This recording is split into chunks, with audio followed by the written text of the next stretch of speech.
Welcome back to Christian Questions on News Talk 104.7 WXLM. Our subject this morning, what makes prayer work? To be a part of our program, call 860-442-9956. That's 442-WXLM. And Jonathan, we're on our last question. What is the value of prayer? And we talked about under this heading, prayer affords us the opportunity to give praise. It brings us encouragement and strength. It brings us guidance. And what else? It brings us forgiveness. And that's a wonderful thought. And we go back, we won't read it again, but Psalm 32, 1 through 8, where King David was praying. That's right. And when he finally admitted to God his sins, his life was saved. There was a tremendous forgiveness, a release of the tension of guilt, what took place in David's life. What a great example. The next point is the fairness principle in this text certainly applies to prayer. So you need to have, in terms of forgiveness, there's a fairness context to it. Matthew 7, 1 through 5. Do not judge so that you may not be judged. For with the judgment you make, you will be judged, and the measure you give will be the measure you get.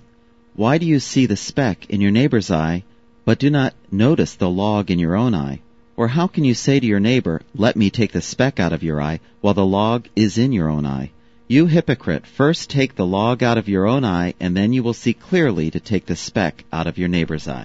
And you see, again, Jonathan, that's putting us. Remember the parable about the two servants, the one that owed $100 million versus $50. Yeah. There was a fairness thing. We have to realize that the kinds of things that we see, the kinds of faults that we see in others, are generally faults that we own. Mm-hmm. Okay, we own them. And what this is saying is, be sure that as you are looking outward, you look inward first. And that's the concept behind forgiveness. Forgive as you are, be forgiven as you are willing to forgive. One more scripture here. Mark 11, 24 through 26. Therefore I say unto you, what things soever you desire, when you pray, believe that you will receive them, and you shall have them. And when you stand praying, forgive, if you have aught against any, that your Father also which is in heaven may forgive you your trespasses. But if you do not forgive, neither will your Father which is in heaven forgive your trespasses. Now that is very straightforward, isn't it? You want to be forgiven. We all, we deserve to be forgiven. But that person, oh no, because they did me wrong. Forget about that.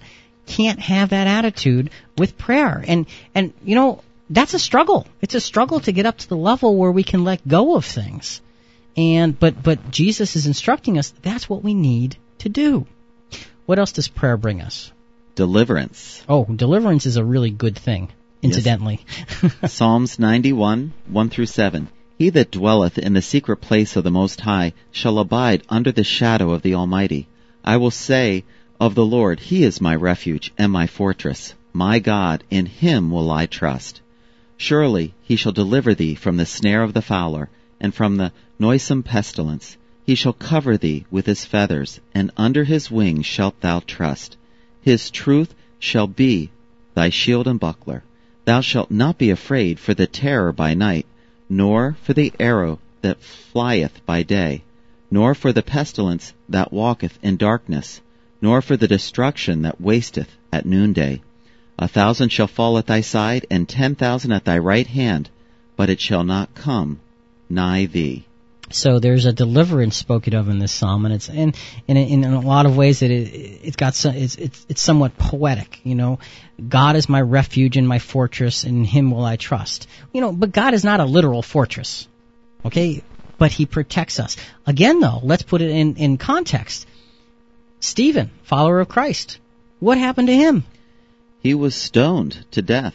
Right, and who held the garments of the people that stoned him? Saul. Who became? Paul. Okay, so you say, if God is his fortress, why did that happen? Because that was the final step toward his faithfulness. And God protected him from things that ought not to have happened to him, but allowed difficulty. That is the lot of a Christian. And we need to understand this deliverance in the context of the lot of a Christian, just like Jesus. Jesus had to suffer and die to fulfill his mission. Had to, and was willing to, and willingly walked that path. Next scripture. Hebrews 4:14 through 16. Seeing then that we have a great high priest that is passed into the heavens, Jesus, the Son of God, let us hold fast our profession. For we have not an high priest which cannot be touched with the feeling of our infirmities, but was in all points tempted like as we are, yet without sin. Let us therefore come boldly unto the throne of grace, that we may obtain mercy and find grace to help in time of need. And again, I love this scripture in the context of what we're talking about deliverance. It's saying Jesus was tempted and tested like as we are, yet without sin. And because Jesus understands us and can sympathize, we can go boldly to the throne of grace to find grace to help in every time of need. Now, look, we can come boldly to the throne of grace, but that's that connection that says, I know that on the other side, Jesus understands me. I know that he was human and was tempted in the same ways and tested in the same ways, and he overcame without sin. So if he can understand, it gives us that hope and encouragement for that deliverance. What a great thought this is in terms of just the power of prayer. And Jonathan, just quickly, the last point is what? Gives us the ability to participate in the lives of others. And this is a very important point. And we want to end on this particular point, but let's back up for a moment. Does prayer change just your perspective, or does it change the events? And I think it does both. Mm-hmm. I really think it does both. I think that prayer can absolutely change the way we look at things. Yes. And I think that there are times when the Scripture says the effectual, fervent prayer of a righteous man availeth much. That's right. And when Jesus instructs us to pray, he says that you pray for things and they can come to pass. Mm-hmm.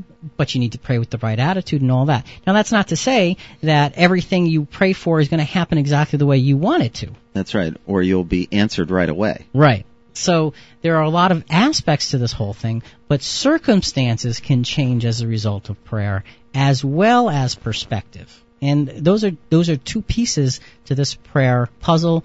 But again, oftentimes you receive not because you ask amiss. You're not asking for the right things with the right attitude. So prayer has to start inside of us first. So, getting to this last subject before we close here.